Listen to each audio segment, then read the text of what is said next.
This week in Jamaica Now. We not have no food. We money run out. Not no light. We have to sleep in the dark with we picnic them. We not have no water. We have to come a river and the river water dirty.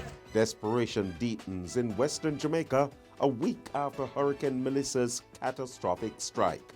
Entire communities remain cut off, hungry and pleading for help. How do you expect we to eat? Food come before the money. We need food. More heartbreak as families grieve loved ones killed in Melissa's fury. And this was flying zing.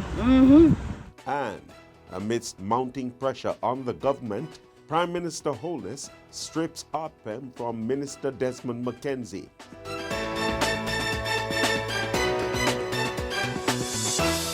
I'm Neville Graham and this is Jamaica Now. Desperation has deepened in Jamaica as at least 27 communities remain cut off a week after Hurricane Melissa's catastrophic strike. The cries for food, water and medicine have come from thousands of families trapped by floodwaters and blocked roads, still waiting for help to arrive. The marooned communities are in parts of Westmoreland, St. Elizabeth, St. James, Trelawney and Hanover. Residents say they have gone days without clean water or supplies as relief teams struggle to get through collapsed bridges and washed out roads. If I impact our yard, we whole place under what you call you know? Under disaster. We not have no food, we money run out, not no light. We have to sleep in the dark with we picnic them. We not have no water. We have to come a river and the river water dirty. We can't do no better. We not have no water for drink. What we are going to do? What we are going to do? Where the government they calling for the government now? Right now, apart from the come back, they're not giving enough food. We not get down here. How do you expect we to eat? Food come before the money. We need food. Where you from now? We not eat yet, sir. Overnight food from yesterday. We not eat from morning. Large parts of Western Jamaica remain without power and internet connectivity, although the authorities and telecoms firms are installing satellite technology through Starlink to help families connect. The government has admitted that access remains a major challenge, even as it steps up airlifts and convoy deliveries to reach those in need. Among the urgent pleas is one from the officials at a shelter in Petersfield, Westmoreland. The Jamaica Defense Force has established 22 humanitarian assistance and disaster relief outposts to scale up the response to marooned communities. Hurricane Melissa, a Category 5 system with winds near 185 miles per hour, left the island's western end in ruins when it made landfall on October 28. It was the strongest hurricane to strike the island. The new head of the Office of Disaster Preparedness and Emergency Management, ODPEM, Commander Alvin Gale, on Thursday disclosed that initial damage assessment conducted by the agency shows that more than 120,000 buildings in Western Jamaica lost their roofs during the passage of Hurricane Melissa. He further disclosed that 27 communities are still marooned due to flooding and landslides, particularly areas hard to reach in St. Elizabeth, St. James, and Trelawney. On the supplies front, Gale said over 36,000 relief care packages have been distributed to hurricane victims. If there's anyone out there who requires assistance or has critical information to share, please contact the ODPEM. Our teams are standing by 24/7 to respond. The ODPEM's National Emergency Operations Center, contact number 876-906-7668, 876-967-1105. Also toll-free access, 888-225-5637. You can also email the ODPEM at neoc at odpem.org.jm. You can also follow us on all our social media pages. In closing, I want to reiterate that the ODPEM is running a 24-hour operation. Every agency of government is in lockstep.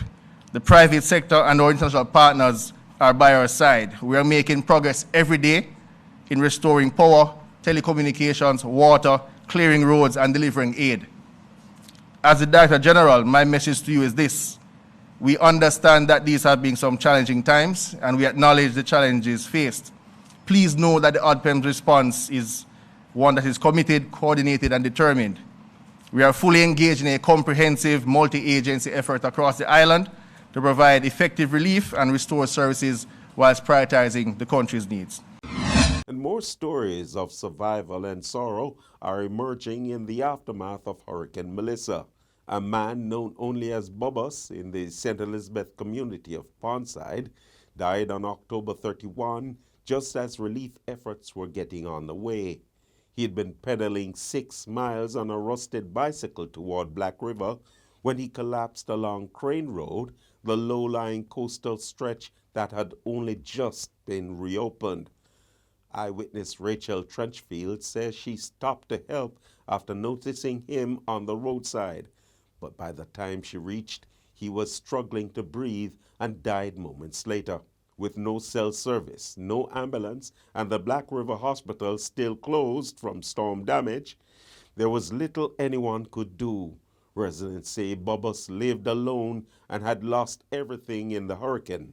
His death has become a symbol of the hardship facing survivors. And Adidja Palmer Cummings from Farm in Westmoreland died after being struck by a sheet of zinc while running from her roofless home to a neighbor's during the storm. She reportedly bled to death before help arrived. Her mother, Patricia Dillon, still in shock, confirmed the loss. Was it you and Punsi who were running together? No man, everybody been a run man and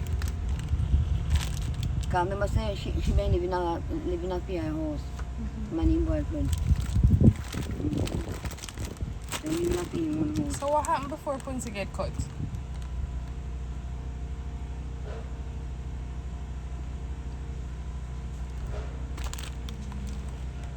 The breeze blow off the roof? What happened? I think chop him now. I think chop up the whole of him. And this was flying zinc. Still in Westmoreland, a family's desperate attempt to escape the stinging conditions of Hurricane Melissa ended in tragedy when the house they were fleeing from crumbled, killing 18-year-old Monique Coke. The woman, who was 8 months pregnant, was confirmed to be autistic. Crushed beneath the weight of the 2-bedroom wooden structure, her uncle Steve Brown told the Sunday Gleaner that the family had no choice but to cover her with scraps from the wreckage and seek cover from the furious elements of the storm. When I start put the phone in the barrel, I see breeze come hard. The time if you don't put the phone in the barrel, the whole ice board start leaking and coming in. And breeze down from here so and drop. And come out on the side on so. And by me reach on so, if you tell them so if you watch out and something, then you start going to bed already. Every time you cheer them going to bed, the breeze start blow down for them part that come down upon them too. And when you say the 3 of them, I pregnant one, my sister, and he look a son. So the breeze blow down this and the breeze blow off the bed foot off of this. So come get for Japan and look girl and partition board flat out on him. So she never get to come back out of bed.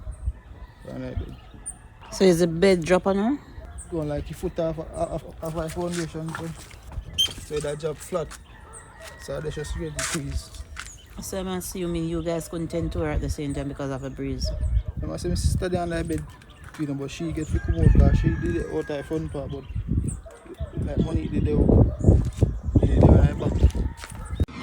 Meanwhile, a tearful Dr. Dayton Campbell, the MP for Westmoreland Eastern, told Parliament this week of the suffering of residents. Madam Speaker, I have nothing but concern for the people that I represent. I don't care who they voted for. not my concern at this time.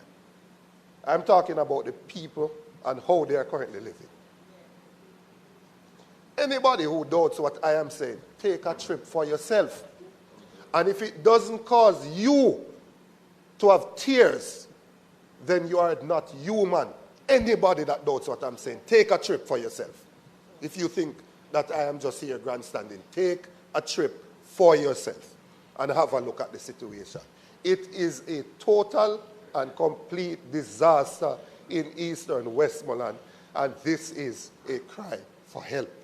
He was speaking after Prime Minister Dr Andrew Holness made a statement to the House of Representatives. Holness rejected claims that his administration was not paying attention to Westmoreland and that there was a partisan distribution of aid. Leader of the Opposition, you will recall that last year I commissioned a review of our disaster response mechanism because seeing it firsthand, I was not satisfied with the response. Though we did very well, we were able within 2 weeks to move to the recovery stage and so forth. But, you know, in today's world, everyone expects immediate, instantaneous response. People are not going to take into consideration that, you know, Jamaica is a small country. You know, we don't have enough helicopters. It takes 3 or 4 days for the helicopters from our partners to get here. They're not going to be concerned that the roads are blocked and the equipment mobilization takes some time.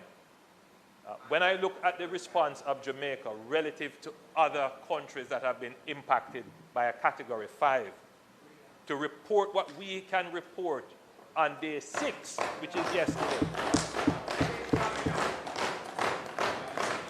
So, Madam Speaker, you know, but having said that, we recognize that we must strengthen coordination and management so that the questions that you raise regarding certainty as to who is responsible or certainty of response. I mean, we have had a complaint that, you know, someone is calling to give aid or to make an offer for something and they can't get a response. Or the person who answers says, I have to go and clear it at another level and then it takes so long to come back. These are issues which we have to resolve. There's been a major shakeup of the country's disaster response amid growing criticisms that the government was not handling the humanitarian crisis well. The country's disaster agency, the Office of Disaster Preparedness and Emergency Management, ODPEM, has been removed from the Desmond McKenzie-led local government ministry. Holness told Parliament that the agency was underperforming, operating out of McKenzie's office. The agency also has a new head. I would say to you, Leader of the Opposition, that in addition to moving ODPEM under OPM, we have also now appointed a new Director General. It's Commander Alvin Gale. He has been seconded from the JDF to take leadership of ODPEM to streamline the operations of ODPEM. So we are taking the measures, and we will be doing other changes and restructuring as we are at the same time scaling up the relief effort. Leading disaster mitigation specialist Dr. Barbara Carby, who is a former head of ODPEM, has expressed surprise at the move, saying the reasons put forward by Holness are not convincing or logical. She also expressed concern about the authority and independence of the agency. The matter was put to Holness at a Jamaica House press conference, saying weaknesses were identified at ODPEM and that the government has moved to fix them. In the other storms that we have had, the impact clearly is of no magnitude like this. The last one that we had, which was Beryl, exposed some weaknesses. And the government, therefore, took the actions of, one, doing a review. And persons were wondering, why am I doing a review? Everything you go do review. Some comments that I have seen. Yes, very important, because as your question would say, you know, does ODPEM have the capability to respond to a disaster like this? And I saw some weaknesses. I saw some gaps. I saw some some, spaces that need to be filled. But I am not the technical expert. So I asked someone who is an expert in this field, former Chief of Defense Staff, now Ambassador, to lead a team to review not just ODPEM, but the entire emergency response management of the government. And that report was very useful to us in what we need to do to make ODPEM the emergency management entity that can respond to a Category 5. ODPEM has never responded to a Category 5 disaster. And that's an important point to make. This is not a normal hurricane. So you can't judge the response of the government by virtue of what it has done in the past. This is a new level of disaster. And we need to empower, structure, support, provide the resources, and encourage and acknowledge the efforts of the persons who are now on the front line of Jamaica's response to the disaster. On Monday, opposition leader Mark Golding expressed concerns about the pace and organization of the government's response. He said the government should develop an evacuation plan for persons without shelter, outline a clear command structure for relief aid, and ensure it's being led by disaster professionals and not politicians. I have proposed to the Prime Minister from last week, Wednesday, that he should establish a broad-based task force to be given the responsibility of governance oversight over the relief effort, the relief coming in, how it is dealt with, how it is distributed, not to manage that process on a day-to-day basis, but to provide oversight to those who are managing it. So there's some accountability for how it's done, and that accountability is being held by a broad-based group that can enjoy the support and confidence of the whole society, especially those who are suffering terribly now and no doubt fear that they may not be treated fairly or they may be ignored or overlooked in the response of the state to the crisis. I also think there needs to be a clear command structure for the actual day-to-day management of the response to the relief. And that should be led, in my opinion, by professionals in disaster management, not by politicians who do not know the ins and outs of responding to a disaster of this magnitude. And we should not be shy of seeking international support and help from persons who have career expertise and experience in this regard. On Tuesday, the Prime Minister said a parliamentary committee will be established to give oversight to the government's response to Hurricane Melissa. And the PNP's Zuleika Jess, the MP for St. Elizabeth Northeastern, said she was forced to defy government directives regarding the engagement of private contractors to clear roads in a bid to save lives in her constituency. The devastation has been extremely great in northeastern St. Elizabeth. And as a member of parliament, I have reached out to the government for assistance in getting persons who are marooned access so that they can actually leave their communities or enter elsewhere. I have been told by the government that as a member of parliament, I cannot engage with private contractors to have their roads cleared or to have their roads put in a place where they can leave or enter their community. And so I have been faced with a difficult decision where I have to choose whether I obey the rules as they currently stand, in which case it means that residents will be left stranded and trapped and unable to leave, even in cases of emergency. People will not be able to have access to food, water. Or I make the other difficult decision, which is to go against the government's dictates and actually engage contractors to put together the roadway as best as possible so that access can be had. I have chosen the latter. And so I hope and I pray that the government will actually make some allocation available to members of parliament in the affected constituencies. It also emerged this week that the island's major private sector groups expressed deep concern that recovery efforts following Hurricane Melissa are not keeping pace with the growing humanitarian crisis. In a joint letter dated November 2 to Prime Minister Dr. Andrew Holness, the presidents of the Private Sector Organization of Jamaica, the Jamaica Manufacturers and Exporters Association, and the Jamaica Chamber of Commerce warned that the current pace of recovery is not keeping up with the escalating humanitarian needs. They urged the government to move with greater urgency, noting that lives depend on swift, coordinated action.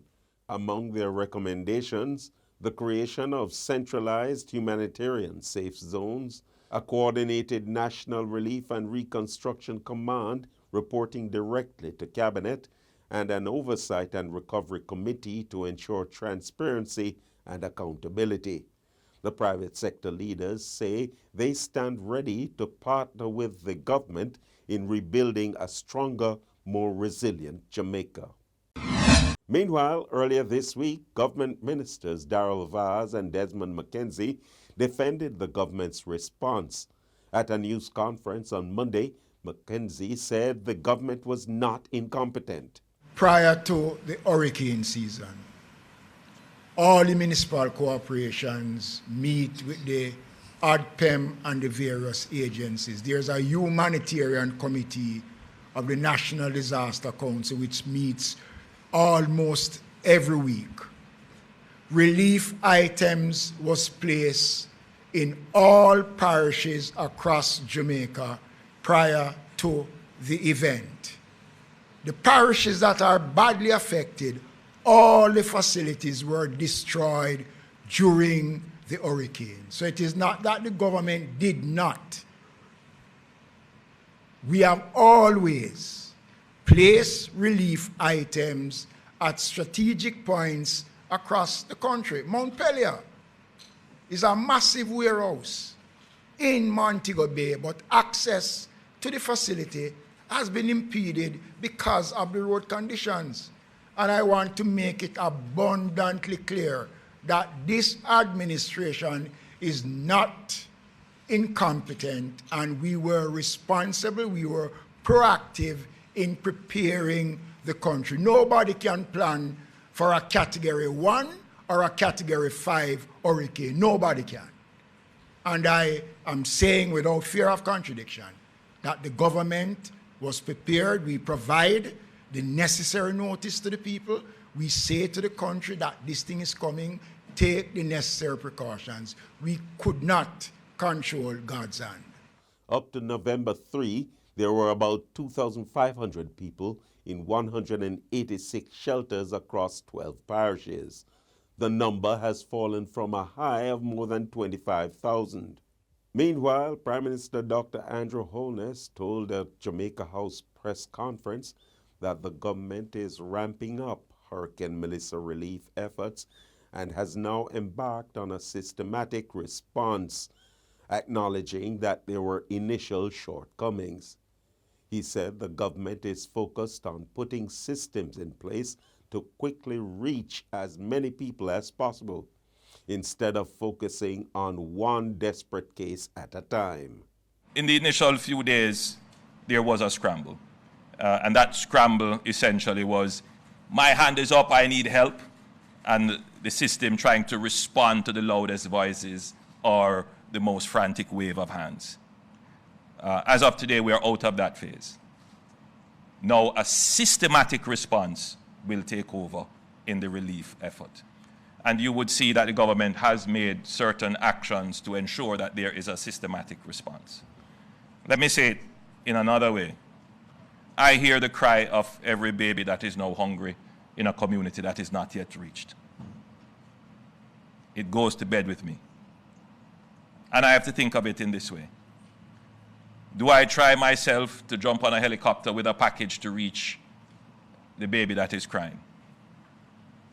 Or do I try to develop a system to get more helicopters in, to get more packages put together, to get more supplies in, to get more support to be able to reach those babies that are crying?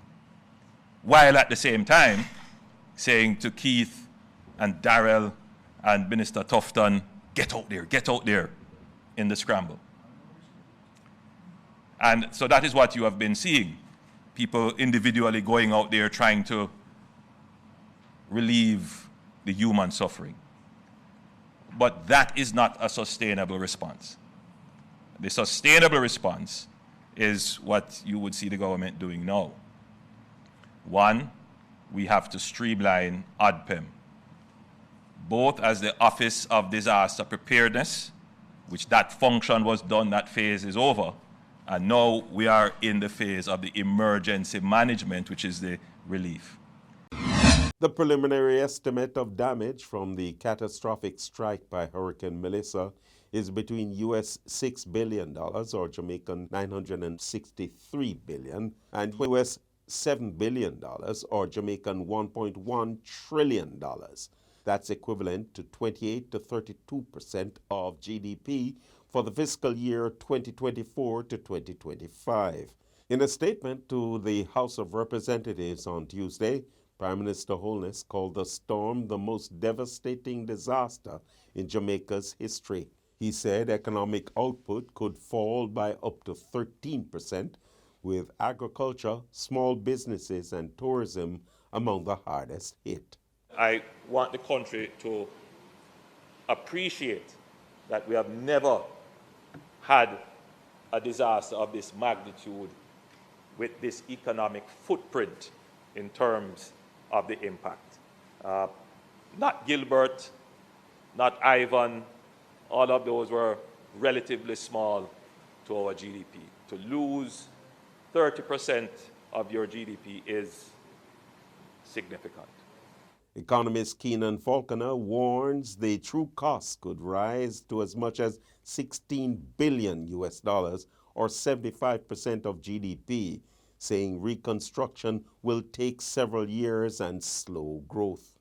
Satellite data show more than 116,000 buildings suffered severe or catastrophic damage, mostly in Westmoreland, St. Elizabeth, and Manchester. The government says it expects a temporary economic slowdown, but pledges targeted support for affected sectors to rebuild homes, restore livelihoods, and revive the economy. And Prime Minister Dr. Andrew Holness has announced a series of recovery measures as Jamaica begins the long road back from Hurricane Melissa. Holness says the National Housing Trust, NHT, will grant an automatic 6-month moratorium on mortgage payments for about 20,000 borrowers in the parishes hardest hit by Hurricane Melissa: Westmoreland, St. James, Hanover, Trelawney, St. Elizabeth, Manchester, and St. Anne. He says the NHT has also mobilized its branches island-wide to help mortgagors file insurance claims for hurricane-related damage. Homeowners will also be able to access a $3.5 million home improvement loan and a special grant of up to $500,000 to repair damaged houses. In addition, the Prime Minister announced a building support program that will see $10 million going to each constituency in the 5 worst affected parishes: Westmoreland, St. Elizabeth, St. James, Hanover, and Trelawney. Constituencies in St. Anne and Clarendon will receive $5 million, while all others will get $3 million each. He also pledged that the bodies of every person who died in the storm will be recovered, even those already buried. The death toll, the last figure I heard was somewhere in the region of 32. But there are deaths that have not yet been, we know of them, but we can't account as to whether or not they were directly related or indirectly related. And so they are going through that process, as well as there are deaths which we know of, but we haven't yet recovered the bodies. Yes, and people have resorted to burying. However, just to be clear, we will recover all bodies, even if we have to exhume. The Prime Minister says he's reluctant to impose a state of emergency, arguing that it would place additional hardship on citizens already struggling to recover. Instead, he's urging Jamaicans in areas less affected by the storm to, quote, get the economy up and running right away.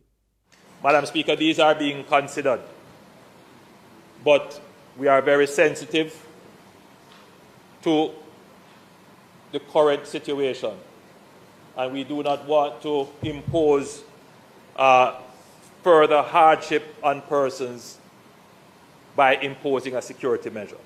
40% of the island has been impacted from an economic perspective. It means that the other 60% of the island must double our economic output. Fields destroyed in St. Elizabeth, in Manchester, in Westmoreland must be replaced by fields brought into production in St. Thomas, in St. Mary, in Clarendon, in St. Catherine.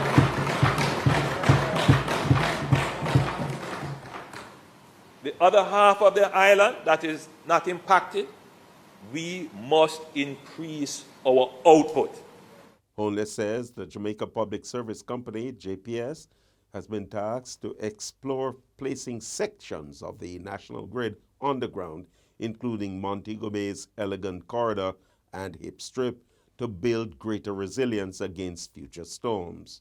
A field hospital has been set up in Black River, St. Elizabeth, with 4 others to be set up in other western parishes. The government has also extended by a month the period during which persons can import relief supplies and donations without paying customs duty and general consumption tax. The period will now end on December 31.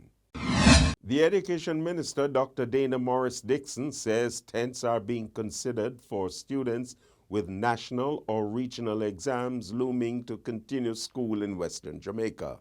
She said more than 600 schools have reported damage and further assessments are underway. At the tertiary level, classes resumed Monday at the University of the West Indies, Mona, despite threats of a sit-in by some students upset over the timing of the reopening.